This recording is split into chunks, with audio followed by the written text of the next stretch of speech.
Bienvenue dans cette séquence où nous allons ensemble modéliser donc cette pièce de jeu d'échecs. Avant de commencer, je pense que je vais découper cette séquence en plusieurs étapes. Vous pourrez donc la télécharger et la visualiser en plusieurs fois. Je vais profiter de cette séquence pour on va dire utiliser un grand nombre de fonctions différentes. Même si l'objet vous paraît simple, vous allez voir que je vais mettre en œuvre un grand nombre d'outils qui vous seront utiles par la suite dans toutes vos modélisations. Donc un objet simple, mais en même temps très technique parce qu'il va mettre en œuvre un grand nombre d'outils. Et dernière petite précision aussi, l'objet que vous voyez là, je vais donc vous le livrer dans les ressources. J'ai réparti différentes étapes sur différents calques et en l'ouvrant, vous vous rendrez peut-être compte que les étapes qui sont ici sur ces différents calques ne sont pas celles que je vais reproduire dans les séquences, tout bêtement parce qu'en fait, il existe souvent différents moyens d'arriver à un même résultat, et en fonction du nombre de fois où vous l'aurez fait, vous vous rendrez compte qu'un chemin est peut-être plus rapide qu'un autre outil est peut-être plus efficace, et vous donne une topologie plus simple et peut-être plus simple à modifier par la suite. Donc nous allons maintenant commencer. Je vais simplement faire File New pour recharger le fichier de démarrage et commencer notre modélisation. Comme toujours, j'organise mon espace de travail. Je vais ici supprimer le cube qui est au centre de la scène et je vais ici supprimer l'écran ici qui contient cette vue avec la timeline. Donc je vais simplement faire un clic droit sur la bordure et je vais faire Join Area. Je choisis de joindre dans ce sens. Clic droit sur l'entête de la vue 3D et je vais basculer l'entête au sommet. Voilà pour les mises en place d'usage. Encore une fois, toujours se placer dans un environnement qui vous permette de modéliser confortablement. Alors, autre chose, je l'ai précisé dans d'autres séquences, vous allez le voir, je vais toujours utiliser les menus dans ce sens, même si j'utilise souvent des raccourcis clavier. Les opérations se font toujours dans cet ordre: View, Select, Add et Object. Alors, pour simplifier un petit peu la compréhension de ce qui va se passer, je vais activer un petit add-on, un petit plugin qui permet d'afficher la souris et les commandes que je fais dans la vue 3D. Alors là, c'est juste à titre d'information, les plugins dans Blender s'activent, vous l'avez vu dans les préférences utilisateurs, les plugins ont pour nom add-on dans Blender. Je veux afficher les keys pour du screencast, donc je vais simplement taper ici screencast key, voilà. Je vais activer le plugin. Ce plugin, je vais le trouver dans la barre numérique, tout en bas. Je start display, j'ai donc ma souris qui s'affiche. Je vais déplacer sa position et sa taille. Et maintenant, vous verrez quel bouton j'utilise et quelle commande je réalise. Donc, je vais maintenant me placer dans un autre calque. Et en modélisation, on modélise toujours au départ, essentiellement, enfin, prenez cette habitude, quand vous construisez un objet, essayez de construire les parties techniques dans des vues planes. Donc je vais me placer dans une vue de dessus, donc View Top, toujours Numpad 7, j'utilise beaucoup le pavé numérique, et je vais utiliser une vue orthogonale parce qu'il y en a ici une vue en perspective. Donc vue orthogonale de dessus. Le curseur 3D toujours au centre de la scène, donc toujours View, Align View, Center Cursor and View All, ce qui me permettra d'avoir l'objet ajouté au centre de la scène. Et pour commencer cette modélisation, je ne vais pas ajouter un maillage. Curieusement, je vais ajouter une petite courbe de Bézier. Donc je vais faire Add courbe Bézier. Cette courbe est ajoutée en mode objet. Je vais donc basculer en mode édition. Et là, je dispose de poignées exactement comme vous l'auriez dans Illustrator. Donc clic droit, je sélectionne les points centraux, ce qui me permet de déplacer un point et ses deux poignées, et bien sûr clic droit et touche G, je vais pouvoir ici librement agir sur les poignées, ce qui va me permettre de faire varier la topologie de cette courbe. Donc je vais simplement ici déplacer les différents points et les différentes poignées. Alors je me mets en mode objet pour vérifier la topologie, et ça va me servir ici de profil de base pour le pion que nous allons réaliser ensemble.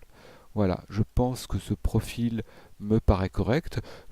Si vous aimez la 3D, vous avez tous entendu parler ou vu c'est ce classique exercice du pion qui était fait depuis les années 90 et 2000, où on utilise des surfaces de révolution. Donc j'ai ici un profil que je vais par la suite extruder. Pour l'instant, ce profil est en Bézier. il me paraît satisfaisant et je vais simplement le convertir. Donc pour convertir un profil de Bézier en maillage, parce que je vais utiliser des maillages, j'ai deux solutions. Soit j'utilise le raccourci clavier qui est CTRL V ou ALT V. Alors là j'ai un doute, ce sera plutôt CTRL V. Mais je peux aussi simplement utiliser la barre d'espace et chercher la fonction convert. Donc en fait c'est ALT C. Donc je m'étais trompé, c'était pas CTRL V, c'était ALT C. Donc ALT C convert, je vais convertir en mesh, donc mesh from curve. Et maintenant si je bascule ici en mode édition, j'ai bien un maillage sur lequel je vais pouvoir travailler. Alors, pour la suite, je ne vais pas utiliser d'autres Bézier. Je vais utiliser maintenant une fonction, un grand classique dans Blender, qui est, alors je vais réduire un peu la taille, pardonnez-moi, et la position de ma souris. Voilà, je crois que c'est amplement suffisant pour voir ce qui va suivre. Je vais utiliser un outil qui est un grand classique dans Blender, qui est l'extrusion. Alors je vous l'ai dit au départ, vous avez deux grands types d'outils, les outils de déformation et les outils qui ajoutent ou suppriment des points. L'extrusion ajoute des points. Elle a un côté un peu particulier parce que quand on lance une extrusion, Blender fait deux opérations successives sans vous le dire. Il crée un nouveau point et il crée de nouvelles arêtes et de nouvelles faces et il va déplacer l'ensemble que vous avez créé. Donc si j'appuie sur la touche E du clavier, en fait, l'entête de la vue 3D ici se fige et m'affiche des coordonnées. La duplication a été effectuée, Blender a bien créé un nouveau point et une nouvelle arête, mais il attend que je déplace ma souris pour voir le résultat. Et si je fais un clic gauche, il va valider évidemment le point qui a été réalisé, il va valider la position du point, mais si je recommence ici, extrude, je fais un clic droit, il va annuler simplement non pas l'extrusion, mais le déplacement du point, ce qui fait que j'ai deux points ici situés sur les mêmes coordonnées. Donc faites très attention à ça, et si vous avez un doute, sélectionnez tous vos points,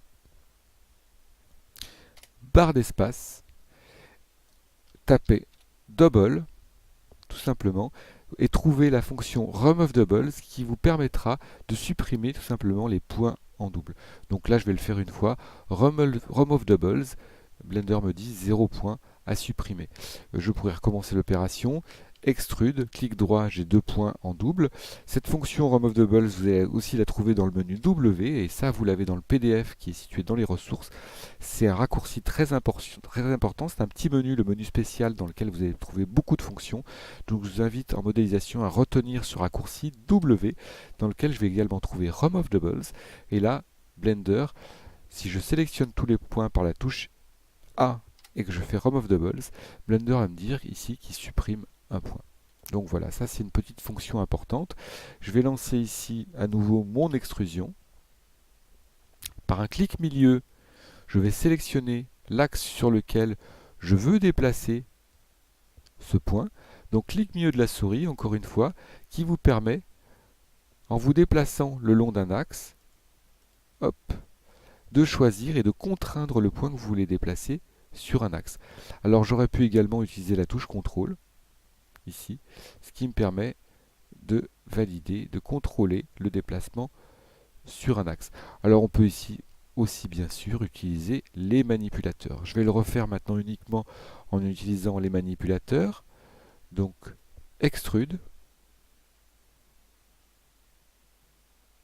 clic milieu, et j'utilise maintenant le manipulateur. Alors cette histoire du clic milieu est très intéressante. Vous pouvez l'utiliser aussi en mode objet parce que ça vous permet directement au sein d'une opération de changer l'orientation et la direction de ce que vous êtes en train de faire.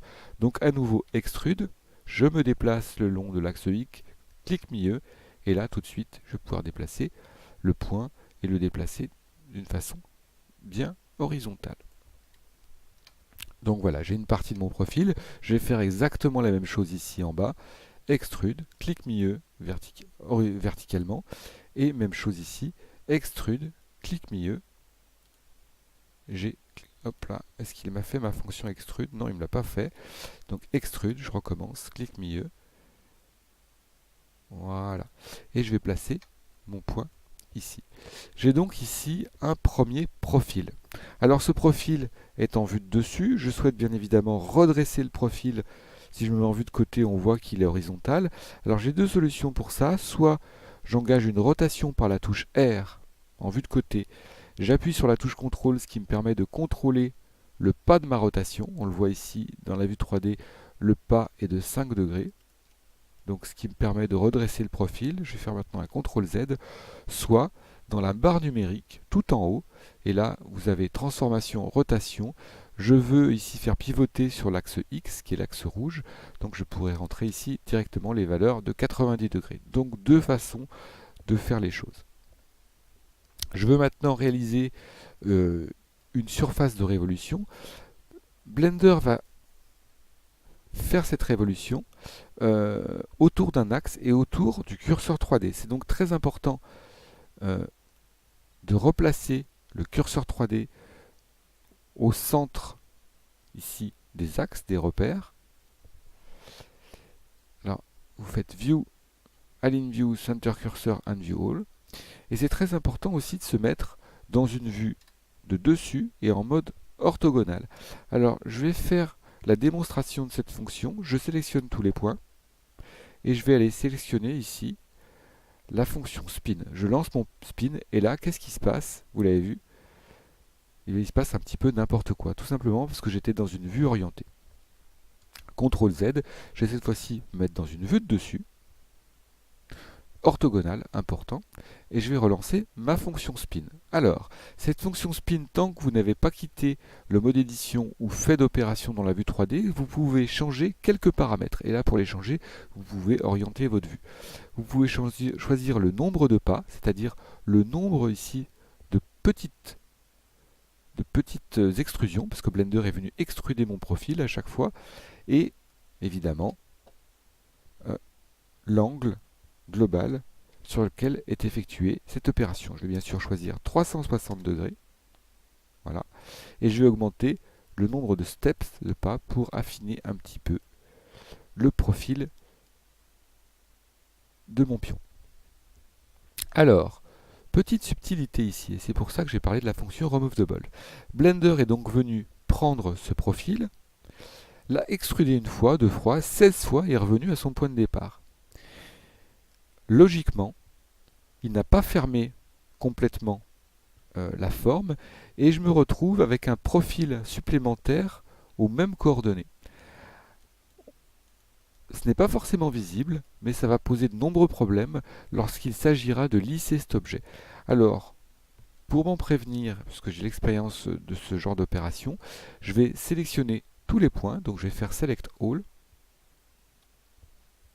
donc touche A du clavier, et je vais aller chercher cette petite fonction dans le menu W qui est Remove Doubles, ou encore une fois ici, Remove Doubles dans votre barre d'espace, votre toolbox.